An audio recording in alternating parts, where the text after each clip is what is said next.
انہی قبروں کے پاس ایک بوڑھی عورت بیٹھی ہوئی ہے اور بہت زیادہ اداس اور غمگین ہے، جیسے رو رہی ہے۔ تو جب وہ عورت وہاں سے گزری تو اس نے یہ کہا کہ آپ کون ہیں؟ جب اس نے اس بزرگ عورت کو دیکھا تو اس نے سوچا کہ میں پوچھ لیتی ہوں، شاید یہ سمجھ رہی ہوں کہ یہ پورے گاؤں کا قبرستان ہے۔ تو وہ اس بوڑھی عورت کے پاس گئی اور جا کر یہ کہنے لگی کہ اماں جی آپ کون ہیں؟ یہ قبرستان گاؤں کے وڈیرے کا ہے، یہاں پر باقی کے جو گاؤں کے لوگ ہیں ان کے تدفین نہیں کی جاتی، وہ قبرستان دوسرا ہے۔ تو وہ جو عورت تھی وہ یہ کہنے لگی کہ مجھے پتہ ہے یہ قبرستان کس کا ہے، جن کا یہ قبرستان ہے میں ان کی دادی ہوں۔ میرے جو پوتے ہیں ان میں لڑائی جھگڑے بنے ہوئے ہیں، میں ان کی دادی ہوں، میں بہت زیادہ تکلیف میں ہوں، تم ان سے کہو کہ یہ جھگڑے ختم کر دیں۔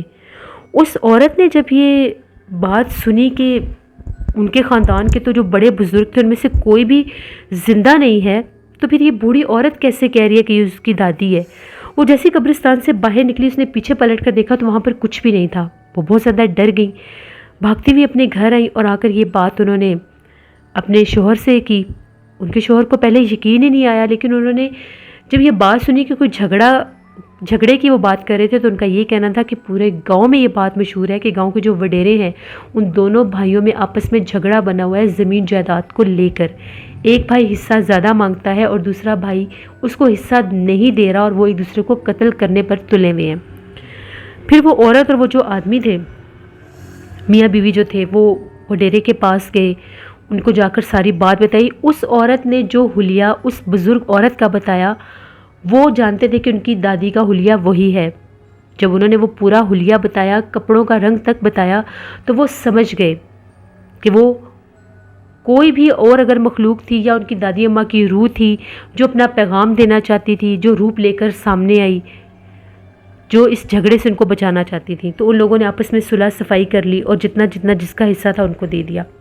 اسی رات ان کی خواب میں وہ بزرگ عورت واپس آئی اور آ کر یہ کہنے لگی کہ میں تمہاری بہت شکر گزار ہوں، تم نے میرے خاندان میں قتل و غارت ہونے سے بچا لیا۔